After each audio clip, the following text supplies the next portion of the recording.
días tengan todos ustedes. Bienvenidos a este nuevo ciclo o esta nueva conferencia que tenemos acá con el doctor Wilber Chancupul. El doctor Wilber nos va a presentar, es originario de Tzonot, Carretero, en Tizimín, Yucatán. Estudió la carrera de ingeniero agrónomo, fitotecnista en el Instituto Tecnológico de Tizimín. Culminó su maestría en ciencias en horticultura tropical en el Instituto Tecnológico de Concal, Yucatán, y estudió el doctorado en ciencias de manejo de recursos naturales en el Instituto de Ecología del Centro CONACYT en Jalapa, Veracruz. Realizó una estancia de investigación por 2 años en el Departamento de Biotecnología e Ingeniería en el CIMBESTAF, Unidad Zacatenco, en la Ciudad de México. Desde el 2015, el doctor Wilber es profesor de tiempo completo en la Facultad de Ciencias Biológicas y Agropecuarias de la Universidad de Colima. Además, es miembro de la Sociedad Mexicana de Micología y la Sociedad Mexicana de Control Biológico. Pertenece al Sistema Nacional de Investigadores, tiene nivel 2. Ha publicado 59 artículos científicos, 5 capítulos de libros y ha dirigido proyectos de investigación nacionales e internacionales financiados por UCEMEXUS, CICETCOL, Fundación Newton y CEPRODEF. Imparte las asignaturas de micología, micología aplicada, entomología económica y manejo integrado de plagas en las carreras de ingeniero agrónomo y licenciado en biología, así como en la maestría interinstitucional en agricultura protegida. También es integrante del núcleo académico básico de doctorado en cambio climático global, en cambio ambiental global, perdón, de reciente creación en la Universidad de Colima. Ha dirigido 13 tesis de licenciatura, 5 de maestría y 4 de doctorado. Es integrante del Cuerpo Académico de Control Biológico y coeditor de la revista Avances en Investigación Agropecuaria de la Universidad de Colima. También es árbitro de revistas internacionales y nacionales en temas de agricultura, hongos entomopatógenos, horticultura, micorremediación, y sus pasatiempos son la horticultura y la fotografía de Funja colimense. Antes de darle la palabra al doctor Wilber, les comentamos que la sesión tiene una duración de 45 minutos. Sus preguntas deben ser colocadas en el chat y al final de la sesión será una selección de estas para presentárselas al doctor. Si hay problemas técnicos, deben comunicarse con el soporte para que estos puedan apoyarlos en todo aquello que sea necesario. Sin más preámbulos, pues vamos a ver al doctor Wilber. Malokim Bishanikesh, tenés Hachkimakimbo, tu membesla y Anitzikbatikesh, Pashkimbetikuay, tu Kuchimeyaje. Buenos días a todos y todas. Los recibo con un cordial saludo maya. Yo voy a platicarles sobre un tema muy importante en la universidad y en la educación superior, que es la interculturalidad. Agradezco la presentación al doctor Leopardi, agradezco la invitación por la doctora Marta Magaña Chávez y a todos los compañeros de DIGEPA por darme la oportunidad de presentar hoy todo lo que hacemos aquí en la Facultad de Ciencias Biológicas y Agropecuarias. Y vamos a dar inicio. La charla se titula Interculturalidad, una visión desde la enseñanza de la agronomía. Estos son los momentos de la presentación. Vamos a hablar de unos conceptos, vamos a hablar de la culturalidad de un servidor, la cosmovisión maya de la agricultura, vamos a hablar de la interculturalidad en la enseñanza de la agronomía y vamos a cerrar con algunas conclusiones. Bueno, sin más preámbulo, tenemos que tener en cuenta algunos conceptos para llegar a definir qué es la interculturalidad. El primer concepto es la cultura. De acuerdo a la UNESCO, la cultura, en definición, es un conjunto de rasgos distintivos, espirituales, materiales, intelectuales y afectivos que caracterizan a una sociedad o grupo social. Engloba además de las artes, las letras, los modos de vida, los derechos fundamentales del ser humano, los sistemas de valores, las tradiciones y las creencias, incluidas las creencias religiosas. Asimismo, hay otro término muy importante que es la pluriculturalidad. Y la pluriculturalidad se refiere a la presencia simultánea de diferentes culturas en un mismo territorio, que puede tener posibles interacciones. La pluriculturalidad debe ser una categoría de todas las sociedades democráticas, visibilizando la existencia de muchas culturas en un mismo territorio, con el fin de reconocer a la otredad con igualdad. En este caso, un ejemplo, pues México es un país pluricultural porque hay diferentes pueblos originarios y diferentes culturas. Otro término muy importante es la multiculturalidad, que es un término descriptivo y se refiere a la variedad de culturas existentes dentro de un mismo espacio local, regional y nacional. Sin embargo, la multiculturalidad no contempla las relaciones entre las culturas. Por lo tanto, el término interculturalidad es un poco contradictorio a la multiculturalidad, contradictorio en el sentido de que la interculturalidad involucra una evolución de las culturas. Entonces, de acuerdo a Dietz, la interculturalidad es la eliminación de la subordinación de las personas, conocimientos y saberes entre culturas, transformando las relaciones al interior de las mismas por medio de la interacción para que no haya culturas superiores o inferiores. Transforma las relaciones de poder en un proceso de autoafirmación y reconocimiento de la otredad, basados en el diálogo intercultural. Entonces, la interculturalidad para nosotros es una forma de vida, es un proceso con un enfoque transformador de autoconocernos y de reconocer la diversidad cultural y de personas que existe en nuestro territorio. Y este genera condiciones de diálogo y relaciones interculturales en igualdad de condiciones de dignidad para lograr las formas de vida complementarias, enfocados y dirigidos a la sostenibilidad.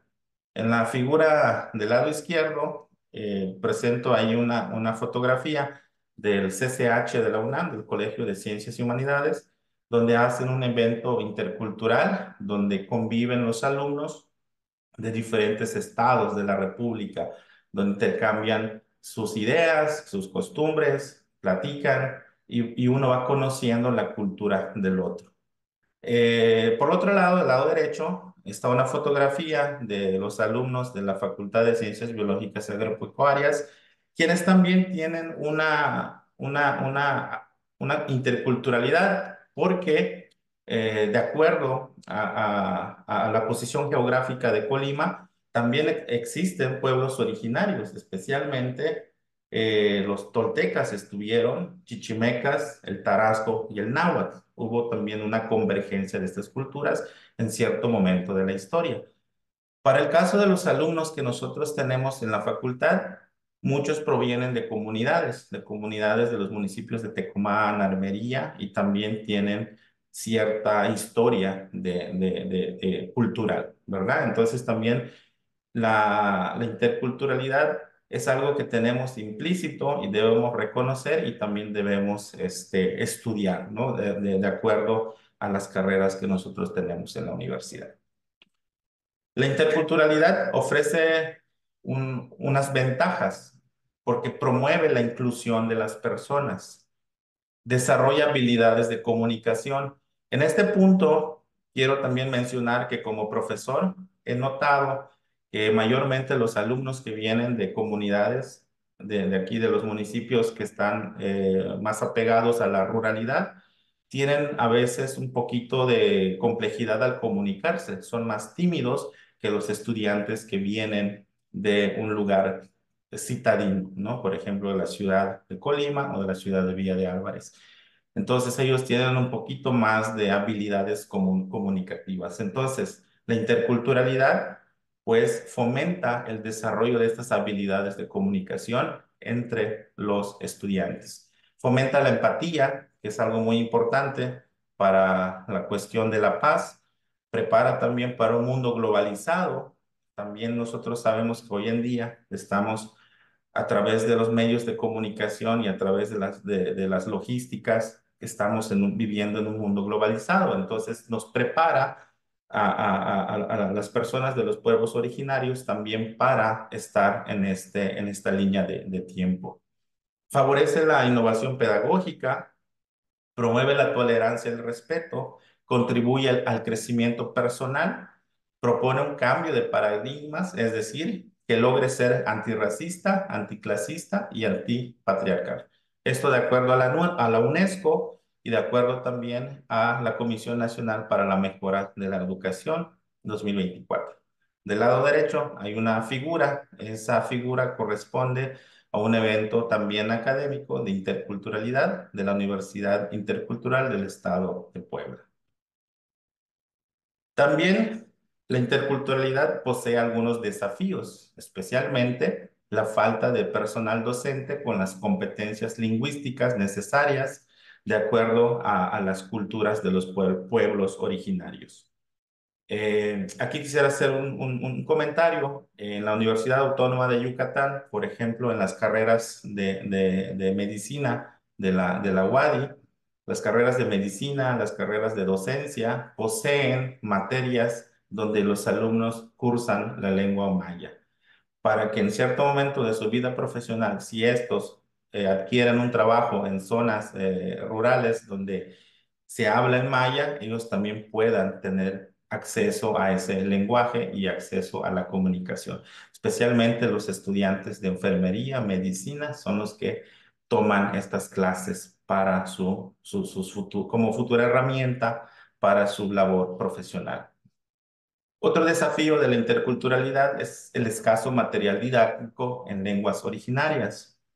Esto es muy cierto porque también no toda la información está en lengua originaria. Nosotros que nos dedicamos a hacer investigación científica, sabemos que en el mundo globalizado el idioma internacional pues, mayormente es el inglés, ¿verdad? Entonces, esto también puede generar una barrera para la cuestión de los pueblos originarios.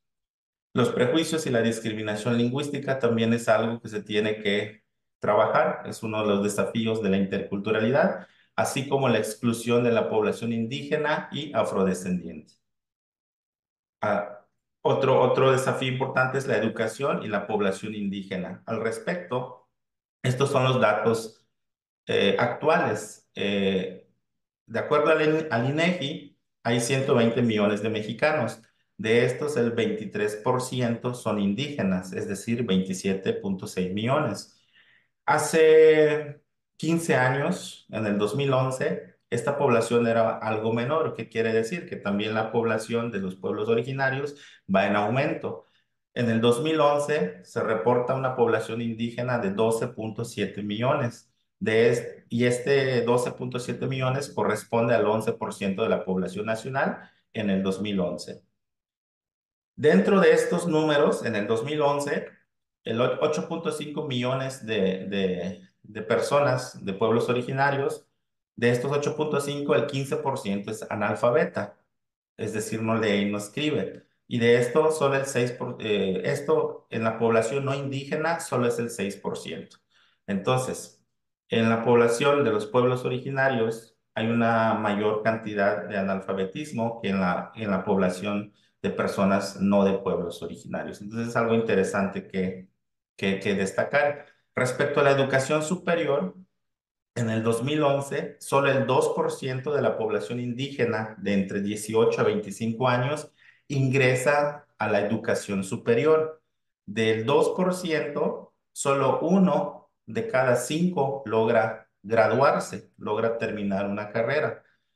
Comparado con la población no indígena de jóvenes que ingresan a la educación superior, el 22% de la población ingresa contra el 2% de la población indígena. Y de los estudiantes no indígenas se gradúa uno de cada dos. Entonces es el 50%. Entonces también este es uno de los grandes desafíos que tenemos que abordar desde un punto de vista intercultural. Ahora voy a platicarles un poquito de un servidor, la culturalidad de los mayas. Voy a hablar un poquito de mi historia de vida en este aspecto, espero no abrumarlos. Yo quisiera comentarles que, por ejemplo, mis abuelos no hablaban español, solo hablaban maya. Entendían el lenguaje español, pero no lo hablaban, no lo preferían hablar. Entonces mis papás crecen en una comunidad donde también se habla el español, en el menor de los casos, pero mayormente hablan maya. Entonces nosotros crecimos, yo crecí en el seno de una familia que habla español y maya, como dos idiomas. Soy el menor de 7 hermanos, todos hablamos maya, y nuestra historia de vida podemos decir que está pegada mucho a un evento histórico que fue la Guerra de Castas. La Guerra de Castas le tocó vivirlo, supongo que a mis bisabuelos. Y mis abuelos son el resultado de una migración. Mis abuelos paternos son originarios de Tiosuco, Quintana Roo, y ellos migraron de Tiosuco, Quintana Roo, hacia el norte hasta lo que es el municipio de Tizimín en Yucatán. Migraron porque había represalias y estaba terminando lo que es la guerra de castas, que es lo que les voy a platicar en este momento. Para muchos antropólogos, podemos decir que de todos los movimientos de insurrección indígena, la guerra de castas en la península de la Yucatán no solo ha sido el que se ha prolongado por más tiempo, sino también desde diversos ángulos fue el que logró mantener una amenaza real al orden establecido e incluso por momentos estuvo cerca de la victoria. Vamos a ver y revisar qué fue la guerra de castas. Fue un conflicto armado, un conflicto que duró mucho tiempo y estalló en la península de Yucatán en el siglo XIX.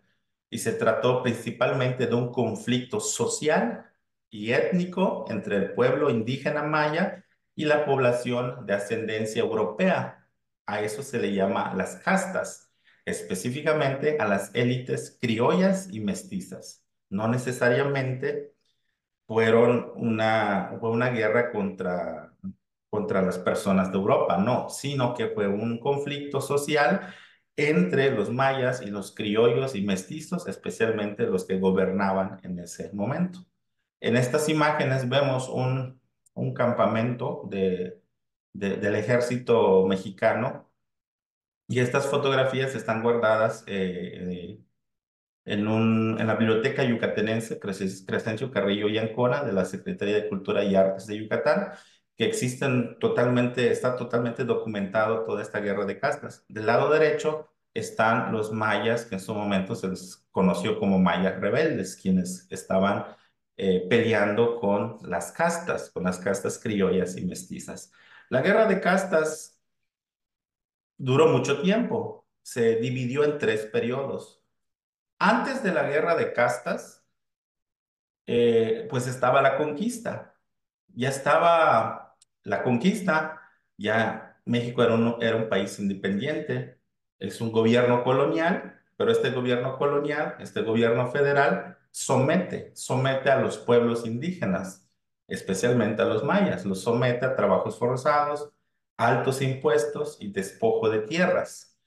Después de la independencia, pues los mayas siguen sometidos a trabajar en plantaciones de nequén y de azúcar. Recordemos que la península de Yucatán, en ese momento, la península de Yucatán, pues estaba conformado como península, no estaban totalmente dividido en Campeche, Quintana Roo y Yucatán. Todavía se conocía como una sola entidad, la península de Yucatán. Entonces, en el primer periodo de la Guerra de Castas aparecen algunos personajes, como Cecilio Chip y Jacinto Pat, quienes lideran una revuelta contra el gobierno criollo en respuesta a la opresión y a la ejecución de líderes mayas en 1847.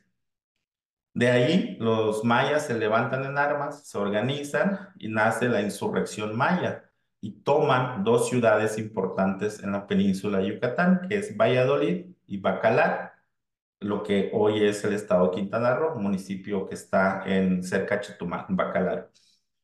Posteriormente, cambia un poco la marea. El Estado mexicano, el Estado federal, el gobierno, recibe ayuda extranjera de Estados Unidos para tomar Yucatán y recuperar esas ciudades tomadas por los mayas. Entonces, el gobierno federal recibe insumos de Estados Unidos en 1850. En el periodo 2 se vuelve una guerrilla.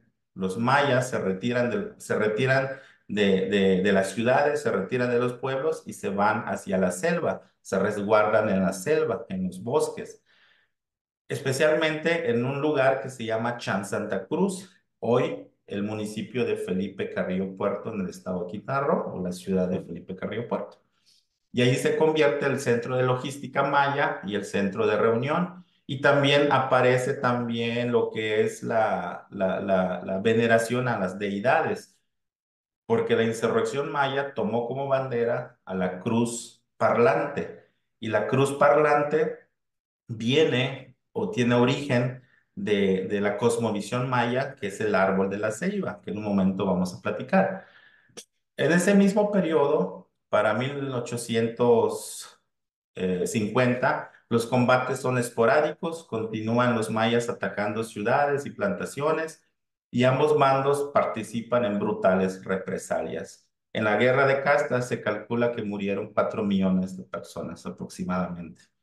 En el tercer periodo, pues el Estado maya es autónomo y comercializa con Honduras Británica, hoy Belice. La Honduras británica o Belice, pues estaba tomado también por europeos, pero estos tuvieron una alianza con los mayas porque intercambiaban maderas preciosas como la caoba y el zapote por el chicle, por la resina. Entonces, también hay historiadores que consideran que la guerra de castas no solo fue un evento de México, un evento local, sino que también fue influenciado por países como Estados Unidos y Gran Bretaña, ¿verdad? Entonces ahí habían intereses un poquito más arriba dentro de esa famosa guerra de castas. Para 1868, Benito Juárez y el ejército no logran controlar a los mayas. Sigue el conflicto, pero los mayas tienen mucho poder, resguardándose especialmente en Chan, Santa Cruz. Hoy en día, esa zona del estado de Quintana Roo tiene mucha historia. Inclusive cuando uno lo visita, como si el tiempo no pasara. Esos pueblos siguen como tal y también existe una cierta resistencia a muchas cuestiones actuales. Sin embargo, llega el 1880, llega el ferrocarril, llega los telégrafos y hay comunicación por telégrafo. Entonces, esto ayuda al gobierno federal y para 1901 la resistencia maya cae. Chan Santa Cruz es tomada por el ejército, por el general Ignacio Bravo, y el ejército toman este lugar y se da por finalizada la guerra de castas. Y en ese año, en 1901, el acto que marca el final de la guerra de castas es crear un estado, que es el estado de Quintana Roo, el cual se creó en 1901. Después de la guerra de castas, ya para 1910, ¿qué vino después? Bueno, pues continúa la resistencia un poco esporádica, pero ya menos violenta, menos agresiva. Sin embargo, pues queda toda la historia, ¿no? Y todo el trauma de las matanzas. Y mucha gente de esa región, de Felipe Carrillo Puerto, de Tío Suco, de José María Morelos, empieza a migrar. Entonces, mis abuelos migraron al estado de Yucatán precisamente al finalizar la guerra de castas. Ellos eran, yo creo que unos niños cuando ya sus papás o mis bisabuelos se los llevaron al estado de Quintana Roo, precisamente huyendo de toda esa historia de guerra, ¿verdad? Entonces, la guerra de castas se recuerda como uno de los levantamientos indígenas más grandes y significativos de América Latina. Después de la guerra de castas, pues tenían que sobrevivir. Antes y después de la guerra de castas, los mayas tenían un sistema de producción, que es el sistema de producción de alimentos a través de la milpa, que es una práctica tradicional muy emblemática en Mesoamérica. Y estas prácticas son productivas, tradicionales, tienen un alto valor social, un alto valor cultural y también ambiental, ya que son reflejo de la identidad de las comunidades. En la figura arriba a la derecha tenemos lo que son las semillas que se usaban o se usan para la milpa y mayormente están sobre recipientes o jícaras o lek, como se le llama, o chug, donde se conserva el agua para tomar y todo esto pues es de origen natural, ¿verdad? La milpa se basa en un sistema que se llama rosa, tumba y quema. La milpa o col se basa en la producción de maíz, shim, asociado con frijol, bul, calabaza, Y también hay una serie de vegetales que se cultivan como hortalizas y estas se cultivan tras patio, en el patio de las casas de las personas. Y a esto se le conoce como pachpac, donde se cultivan hortalizas como el chile, ic, camote, macal, oxcocut macal. Se cultiva jícama, chicam, jitomate, ac, pepino, cat y la lenteja, que es el huachbul. Entonces, estas plantas también existen plantas no comestibles como la jícara o lec, que es un árbol que da un fruto redondo con una testa muy dura. Entonces este fruto al madurarse endurece la testa y lo cortan a la mitad y le sacan la pulpa y las semillas y lo que es la testa o la cáscara la secan y forma lo que es la jícara o el famoso lec. Entonces, y sirve como un recipiente. Pues recordemos que en ese entonces pues, no había plásticos, ¿verdad? Entonces se utilizaba este árbol, el fruto de este árbol, como un recipiente o como un plato o como un bowl. Entonces, en la selva también se aprovechan los recursos naturales como es el carbón, chuc, la leña, sí, y de ahí usan mucho lo que es la sucesión secundaria para la extracción de estos materiales. De los montes altos se aprovecha la madera para hacer sus viviendas o para hacer sus muebles, especialmente maderas como el salam, el jabín, el chechen, el chacté y el chichilché. Este último se usa mucho por su floración para la producción de miel. También los mayas utilizaban dos tipos de abejas, la abeja que es apis o la abeja con aguijón y la abeja sin aguijón, que son las nativas como las melíponas, que se les llama shunamkar. Entonces, al estar en un ecosistema tropical, la cultura maya tuvo muchísimo acceso a muchísimas formas para nutrirse, formas y una gran diversidad de elementos comestibles, especialmente de plantas. Esta es una figurita o una fotografía o caricatura representativa de la Rosa Tumba y Quema, donde ellos eh, talaban cierta área, usaban la sucesión secundaria de la selva para tener leña, carbón, y también sembraban su maíz, donde también lo asociaban con frijol, con calabaza, con pepino y asimismo en sus casas hacían sus hortalizas, ¿verdad? Y en las selvas altas cuidaban también las selvas altas una parte para la producción de miel y para la obtención de recursos, especialmente maderas para las construcciones de la vivienda. Muy bien, ahorita les voy a hablar un poquito de la cosmovisión maya, de la agricultura. Es algo muy impresionante y muy importante de conocer porque hay un lenguaje muy propio maya para hablar de la agricultura. ¿Qué es la cosmovisión? Pues es la manera de cómo se ve el universo, cómo vemos el universo. La cosmovisión maya se consideraba o considera que todo tenía vida, por lo que la agricultura se realizaba con mucho respeto a la naturaleza, con el objetivo de mantener siempre un equilibrio. La cosmovisión maya consideraba que el cosmos era una estructura de planos superpuestos.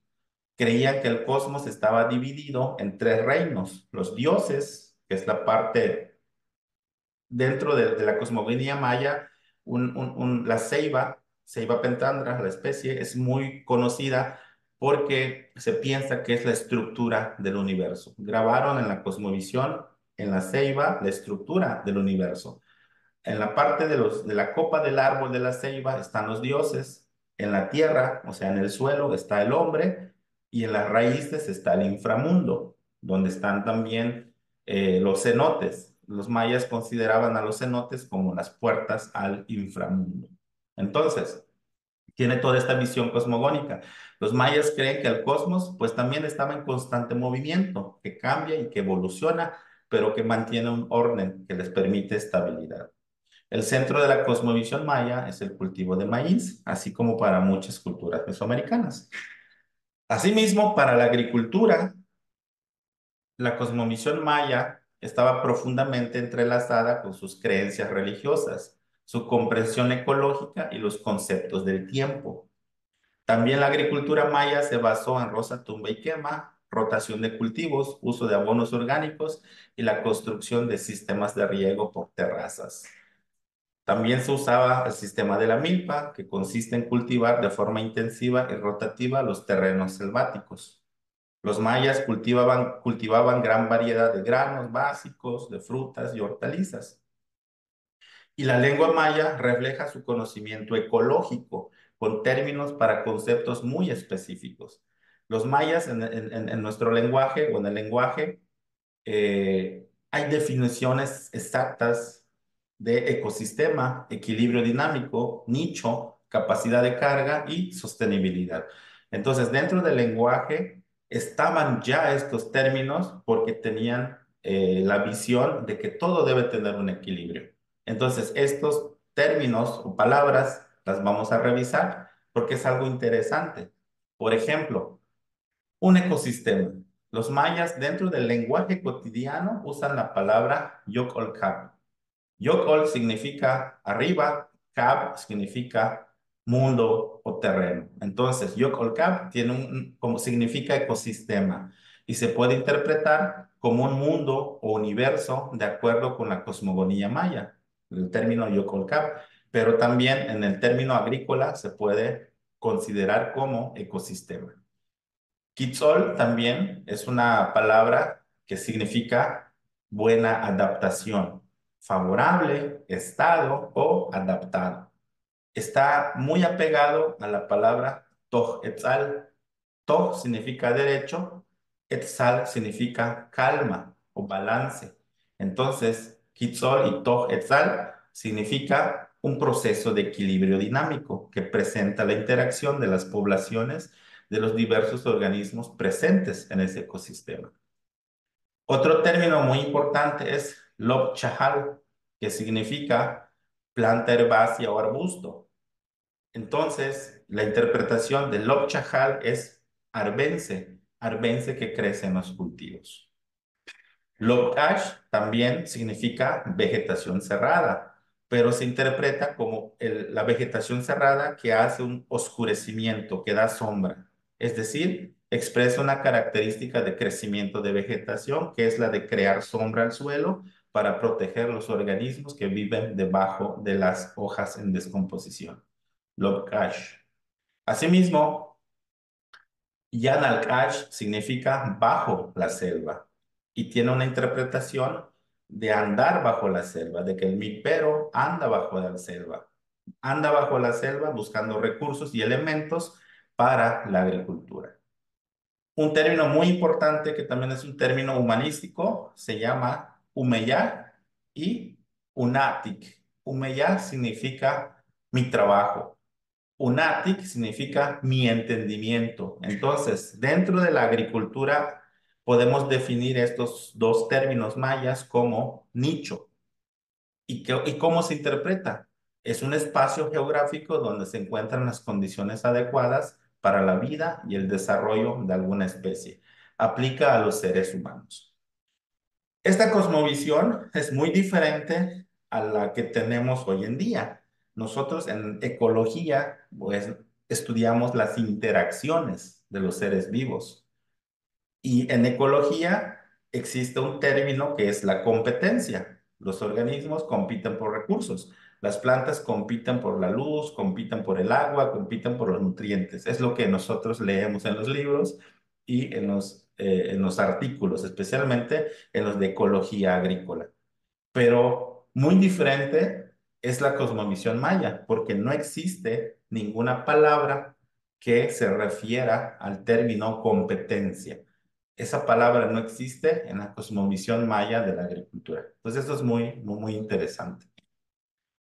Otro término importante es tojolal. Tojolal significa coexistencia.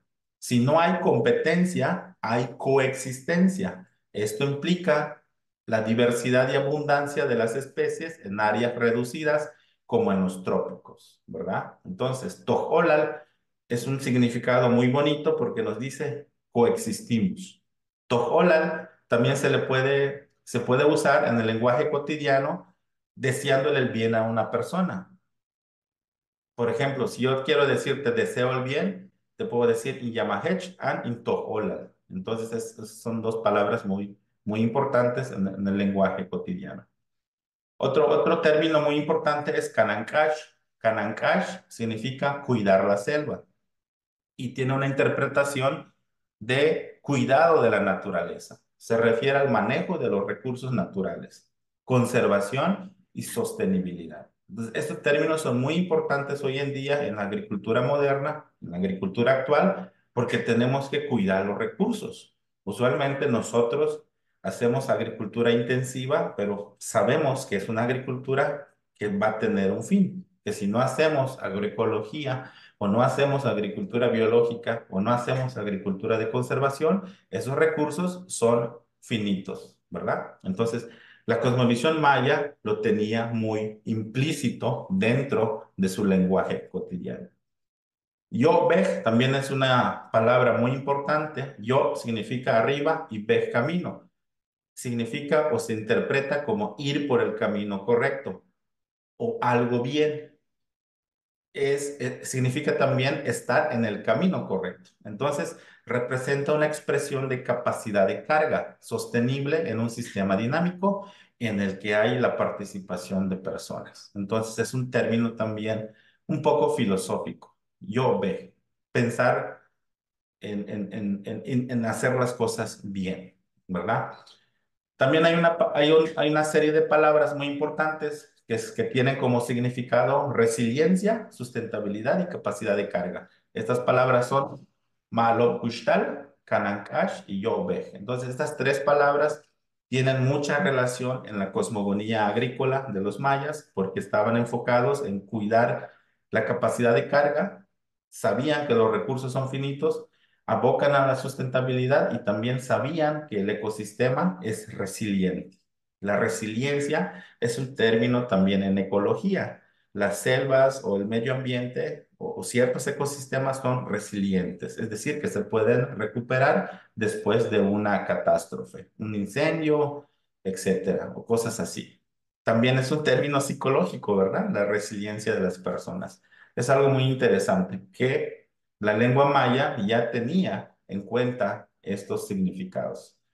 Por último está Tzigmal. Y Tzigmal es lo que estamos haciendo ahorita. Yo estoy platicándoles un poco de la historia de la cosmovisión maya y a eso se refiere. Tzigmal es charla, conferencia o platicar.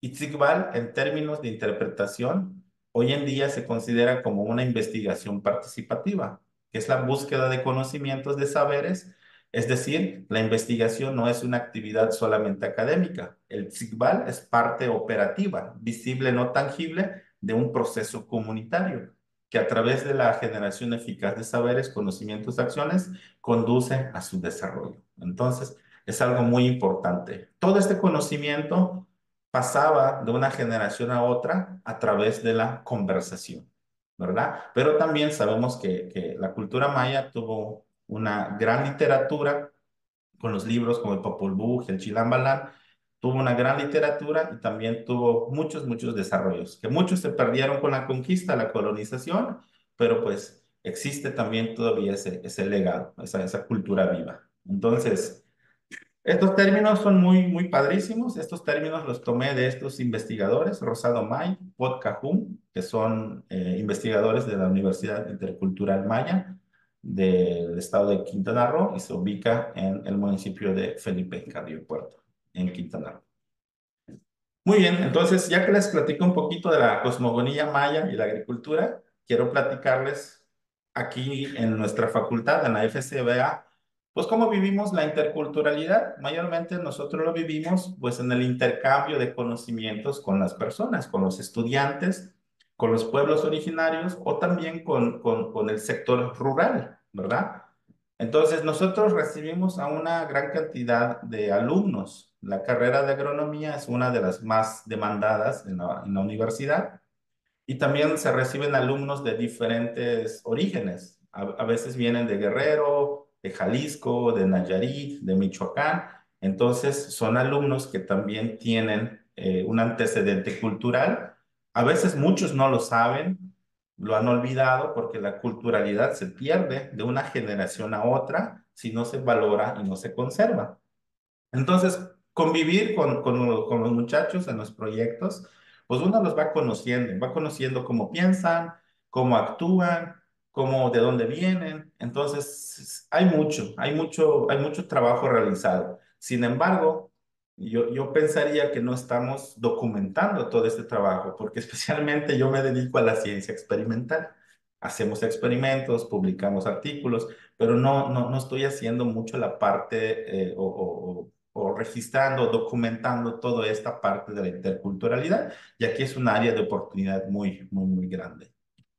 También lo hacemos con egresados, porque esto es interesante. El alumno de la fotografía es recién egresado de esta generación que salió de la última. Y le gustó haber trabajado de manera experimental aquí en la facultad la cuestión de chile habanero y habló con su familia. Dijo, pues nosotros tenemos unas tierras, esto es en la placita Michoacán, y se aventaron a sembrar a campo abierto. Entonces yo por ahí los visito, platicamos y les ha ido muy bien. Entonces es parte de esa transferencia. La placita, pues es una comunidad aquí en la costa michoacana que tiene mucho potencial para la agricultura y especialmente, pues intercambiando nuestras experiencias, intercambiando los conocimientos, pues se pueden lograr cosas muy interesantes como esta. Asimismo, pues aquí en el municipio de Tecomán también hemos apoyado a los pequeños productores de algunos programas federales para que también puedan cultivar el chile habanero de traspatio, que no piensen que ellos no son agricultores o que no pueden producir por no tener extensiones grandes de tierra. Hay cosas que pueden producirse con menos superficie, como son las hortalizas, tomando los modelos de producción de los mayas, por ejemplo, que mezclaban todo, pueden sembrar pepinos, pueden sembrar chiles, pueden sembrar calabaza, pueden sembrar camote, etcétera. Y son germoplasmas que se pueden buscar o que se pueden rescatar y que todavía existen aquí en el trópico. También con las comunidades, por ejemplo, Canoas, esto fue en octubre pasado, en colaboración con la bióloga y maestra Andrea, quien es egresada del posgrado de aquí de la Facultad de Agricultura Protegida, y con otros colegas del cuerpo académico, pues nos invitan y también colaboramos con los pueblos. Con Canoas, por ejemplo, hemos hecho bastantes, hasta 2 o 3 talleres para la producción de sus organismos benéficos, para que puedan nutrir su suelo y puedan controlar sus plagas y sus enfermedades, especialmente en el cultivo de café. Entonces, cuando tú trabajas con estas personas, que son personas mayores, que son de una comunidad, que tienen una historia de vida, pues aprendes y también intercambias tus experiencias. Vemos cómo piensan, vemos cuáles son sus necesidades, vemos hacia dónde van. Entonces, yo creo que también esto es interculturalidad.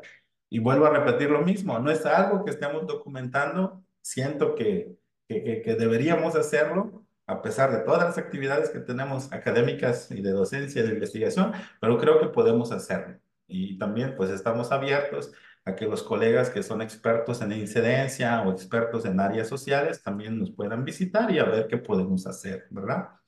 Entonces también este proyecto me gustó mucho. Este fue con Cuyutlán, con el comisario ejidal de Cuyutlán y con los productores de coco, con el problema serio que tenemos aquí en todo el estado, en todo el país, que es el picudo americano de las palmas. Entonces aquí involucramos alumnos para hacer estudios de ecología de poblaciones, especialmente estudiar dónde está distribuida mayormente la plaga, estudiar los métodos de trampeo para capturarlo y también desarrollar productos biológicos para manejar las plagas. Entonces, todo esto contribuye a la interculturalidad, no solo con los alumnos, sino que también con nuestro entorno. Entonces, dicho esto, pues podemos comentar algunas conclusiones básicas. La primera sería que la educación intercultural es una alternativa que promueve y favorece dinámicas inclusivas en todos los procesos de sociabilización, aprendizaje y convivencia dentro del entorno educativo.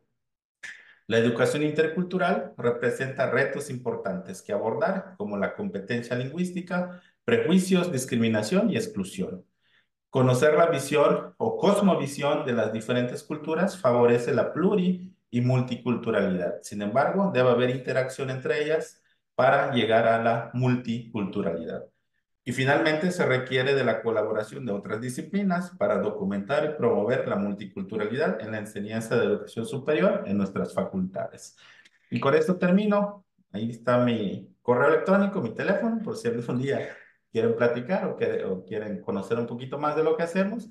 Nosotros estamos con las puertas abiertas aquí en el laboratorio de fitopatología y en la Facultad de Ciencias Biológicas y Agropecuarias. Y agradezco profundamente que me hayan invitado para dar la charla y pues estoy abierto a las preguntas, comentarios que se puedan suscitar. Muchas gracias. Muchísimas gracias, doctor Wilber, por esta interesante charla, por esta exposición sobre la cultura maya y sobre su historia de vida. Los participantes tienen algunas preguntas aquí para usted. Yo tengo un par, pero las dejo al final. Voy a empezar primero por las que nos hacen estas personas que nos están oyendo, que tienen más de 417 escuchas. Es un montón. Entonces, la primera pregunta es de Aviña Iglesias Mariscal. ¿Qué desafíos se enfrentan los pueblos indígenas en el acceso a una cultura de calidad que respete su lengua y su cultura? ¿Qué desafíos presentan? Yo creo que son varios, especialmente la disposición de la información en lenguas originarias. Como lo platicaba hace un rato, por ejemplo, si hablamos de educación superior, hablemos de cualquier estado. Por ejemplo, en el estado de Colima, creo que el 22% de la población se considera indígena, el 22%. Pero si nos vamos a Oaxaca, la población indígena es del 67%. Entonces, la educación superior, pues debe tener eso, debe tener docentes capacitados, material en esas lenguas originarias para poder ofrecer una educación de calidad o de mayor calidad. Entonces, creo que son muchos esos retos. En ese tenor, pensaría en esos dos, ¿no? La falta de material didáctico en esas lenguas y también de profesores con habilidades para poder, digamos, enseñar de esa manera, bilingüe, ¿no? Muy bien. En el mismo tenor hay una pregunta de Eleazar López. ¿En qué medida piensa usted que lo conocido como usos y costumbres de esas culturas se abre también a la interculturalidad? Muy buena pregunta. No tengo una respuesta a fondo. Vuelvo a comentar que no me dedico tanto a la cuestión de estudios culturales. Mi formación es más experimental en agricultura, pero usos y costumbres. Como la definición de interculturalidad menciona que tiene que haber una evolución entre dos culturas, un intercambio de ideas y de saberes, si los usos y costumbres no tienen esa característica de poder convivir con otra cultura diferente y autoconocerse, o sea, no cabe en la interculturalidad. Como bien lo dice la definición, tiene que haber una interacción entre las culturas y tiene que haber una evolución. Y siempre se tiene que respetar al otro. Por eso mencionaba la palabra otredad, respetar al otro, a la otra persona, en este caso a la otra cultura. Pero algo muy importante, en interculturalidad tiene que haber interacción. Sería esa mi respuesta, doctor. Ok. Esat Cisneros pregunta, ¿cuáles serían los primeros pasos para incorporar la interculturalidad en nuestra práctica docente? Yo creo que el primer paso es conocer a los alumnos, de dónde son, de dónde vienen, conocer un poco esa historia de vida. Es algo que digo fácil, pero en la práctica es algo complejo por digamos que la carga académica o nuestras responsabilidades en nuestras posiciones docentes o como investigadores a veces no nos da el tiempo para poder hacer ese reconocimiento. En lo personal yo lo hago mayormente, pero con los estudiantes que trabajan conmigo en seminario de investigación o que están aquí en el laboratorio haciendo sus prácticas. Entonces, yo creo que como primer paso es eso, darnos la oportunidad y también darles la oportunidad a que nos conozcan y conocerlos a ellos. Y ya poder ir detectando qué alumnos tienen a lo mejor esta característica y poder hacer actividades también un poco sociales para ir conociendo, intercambiando conocimientos. Yo creo que ese sería el primer paso. Ok. Aviña Iglesias Marcial le pregunta, ¿cómo ha evolucionado la política educativa en México respecto a la educación indígena desde la revolución hasta la actualidad? Ay, con la disculpa, no puedo dar una respuesta a eso. Vuelvo a repetir, no me dedico mucho a este tema. Digamos que yo creo que hay un avance, les voy a decir por qué. En mi historia de vida, por ejemplo, mi madre, ella era analfabeta. Ella aprendió a leer y a escribir a través de los programas de Linea. Por ejemplo, yo no sé si hoy en día existe Linea. Entonces mi mamá aprendió a escribir y a leer como a los 35, 37 años. Entonces, yo creo que es un avance y ojalá y existan todavía estas instituciones. Por ejemplo, antes existía el INI, el Instituto Nacional Indigenista. No sé si ya cambió de nombre o sigue existiendo, pero creo que hay un avance. No puedo dar una respuesta concreta, pero creo que está en los ejes transversales también de la universidad y también del gobierno federal. Entonces, creo que es muy importante reforzar eso. Ok. Aquí hay otra pregunta. Voy a hacer primero la de Zamora Rocha Luis Manuel y después la de Marta Chávez. Primero la de Zamora Rocha Luis Manuel, porque está interesante. Durante tu estancia en el estado de Colima, ¿qué aprendizaje ha sido más significativo para usted de la cultura de las personas de esta región? Es muy similar en ambiente, el ambiente tropical es muy común con la península de Yucatán. ¿Qué me gusta de Colima? Me gusta mucho que la gente es muy, o las personas son muy amigueras. O sea, inmediatamente te abren las puertas de su casa, te estrechan la mano. Eso lo viví mucho en Tecomán. Me gustó mucho vivir en Tecomán. Estoy viviendo un año en Tecomán y creo que hice muchos amigos en Tecomán. También conocí mucha gente. Hoy en día, también por la universidad, por los alumnos que pasan, o sea, pues salimos a la tienda o vamos al súper o vamos al mercado, prefiero ir a los mercados y nos encontramos gente. Y nos encontramos gente y nos ponemos a platicar. Entonces creo que esa interacción, tenemos ese don de poder interactuar y es lo que me ha gustado mucho, es lo que me gusta mucho de Colima, que uno nunca está solo, siempre estás con quien platicando, estás haciendo algo con alguien. Es algo muy, muy interesante para mí y muy bonito. Ok. Esta pregunta de Cecilia Guadalupe Santana León también está interesante. ¿Cómo influye su cultura de vida en el desempeño o en el aprendizaje de sus estudiantes? Yo creo que un aspecto muy importante que es la disciplina y el plantear metas y objetivos. Entonces, eso es muy importante porque nosotros sabemos el tiempo. Al menos yo valoro mucho el tiempo, respeto mucho el tiempo. Eso me gusta mucho y también eso inculco en los alumnos, de que nos organicemos, tengamos un programa, un cronograma, tenemos que venir a desarrollar nuestras actividades para tener las cosas en tiempo. El tiempo es muy importante. Por ejemplo, dicen un día más de vida. ¿Sabes? La cultura dice, hoy amaneció hoy un día más. No, hoy amaneció es un día menos. Entonces, es la visión, es cómo vemos las cosas. Entonces, yo creo que es eso, mayormente en la disciplina y también un poco en la conciencia y en el bien hacer las cosas, ir por el camino correcto, ir por el camino derecho. Como decía la palabra que revisamos, que es yo ve. Yobe significa ir por el camino correcto. Entonces, yo creo que es eso. Ok. Y las últimas tres preguntas. El chile habanero, este es de Marta Chávez. El chile habanero es de la cultura maya. ¿No se podría interpretar como una invasión de un alimento que no es de la región y no está modificando el ecosistema local?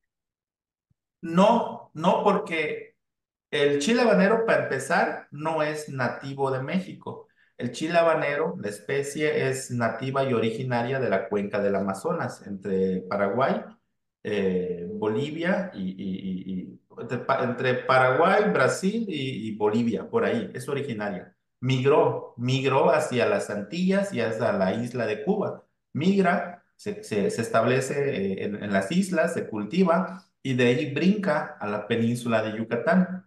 Brinca a la península de Yucatán y por eso se llama chile habanero, que viene de La Habana, pero realmente no es nativo de Yucatán, es originaria del Amazonas. Entonces, no cambia y no introduce porque es tropical.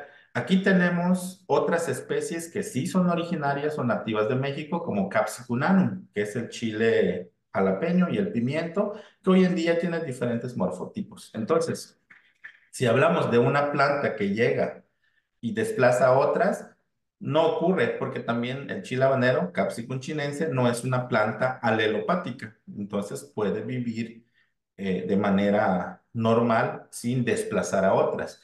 Y también pues no es nativa de México, entonces no hay ese tipo de problemas. Muy bien. Y las últimas dos. ¿Ha tenido usted la experiencia en su enseñanza, en su práctica como docente de ciencias, de enseñarle a alguna persona cuya primera lengua sea una lengua indígena, maya, zapoteco o cualquier otra? Enseñar como tal mi lengua, siempre Mm, los compañeros, algunos alumnos me han dicho, oye, ¿por qué no nos enseña maya? Y sí, hay que hacer un curso básico de maya. Entonces yo creo que valdría la pena, sería muy importante y valdría mucho la pena hacerlo. Entonces podríamos organizarlos para eso. O no sé si entendí mal la pregunta. No es de la enseñanza de la lengua, sino que el alumno, su lengua materna, sea una lengua indígena. Ya ve que piensan diferente.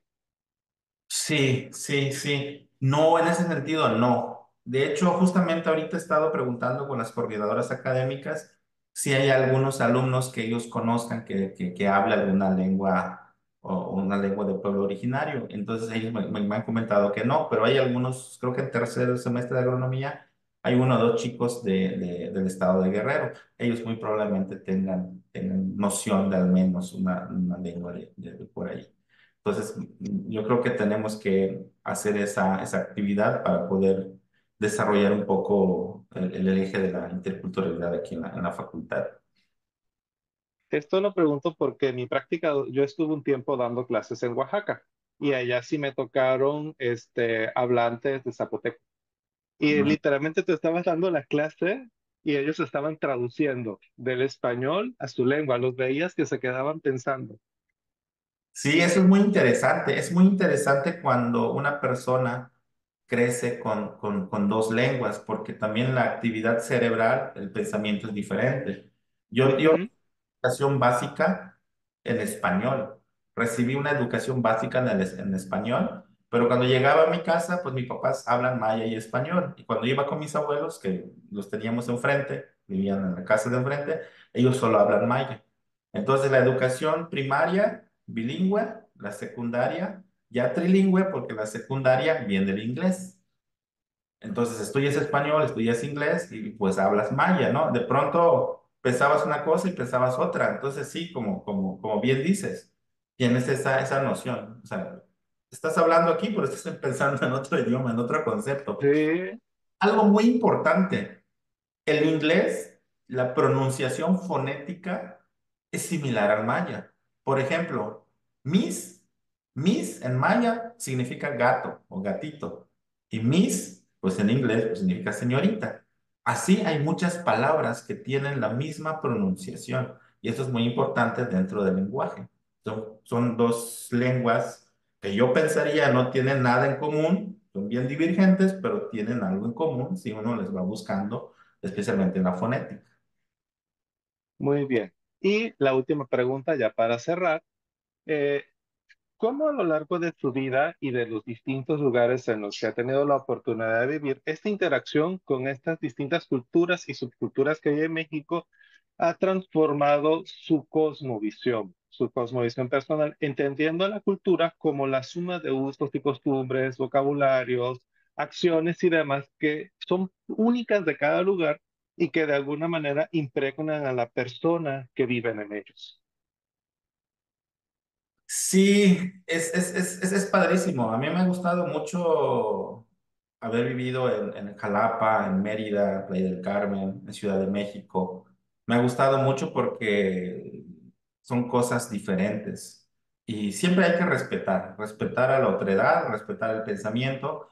Por ejemplo, yo trato de llevarme todo lo bueno de esos lugares. Hay un ejercicio que me gustaba mucho en el Instituto de Ecología. Ahí tuve compañeros de otros estados de la República, de Baja California, de Monterrey, de Oaxaca, de Chiapas, del DF, y también tuvimos compañeros de Brasil, Ecuador, Estados Unidos, España, de la misma generación. Entonces hacíamos muchas convivencias. Entonces a mí me gustaba mucho intercambiar la gastronomía. Yo cocinaba panuchos porque pues teníamos los materiales, ¿no? La masa, el frijol, la carne de pollo, la cebolla. Entonces yo hacía panuchos, empanadas, antojitos regionales de Yucatán y los invitaba a comer. Y la otra semana a otro le tocaba. Entonces es muy positivo porque al menos vas nutriéndote, valga la redundancia, de la gastronomía, pero también de la cultura del otro. Entonces eso es muy importante. Yo creo que eso fortalece los valores y también modifica tu manera de pensar. Ya no es un pensamiento tan lineal, pero siempre respetando a la otra edad. De eso trata la interculturalidad. No perder tu identidad, pero también evolucionar con el de frente. Entonces, ha sido muy positivo, muy positivo. Muy bien, muchísimas gracias por su respuesta a todas estas preguntas, por esta interesante charla. A continuación vamos a hacerle entrega de manera digital de la constancia, por su participación en este evento. Si me permiten leer, eh, la Universidad de Colima otorga la presente constancia al doctor Wilber Chancupul por dictar la conferencia magistral Interculturalidad, una visión desde la enseñanza de la agronomía como parte de las jornadas académicas. Eh, el 17 de enero en modalidad en línea con duración de 1 hora y valor curricular. Atentamente, estudia, lucha y trabaja la doctora de arquitectura Marta Eugenia Chávez González. Muchas gracias, doctor Wilber. A los asistentes les recordamos que en el chat está el vínculo para registrar su asistencia y los invitamos a seguir continuando con todas las otras charlas que EDICAT ha preparado para ustedes. Muchas gracias de todo corazón. Un saludo, un bonito día para todos y todas. Bonito día.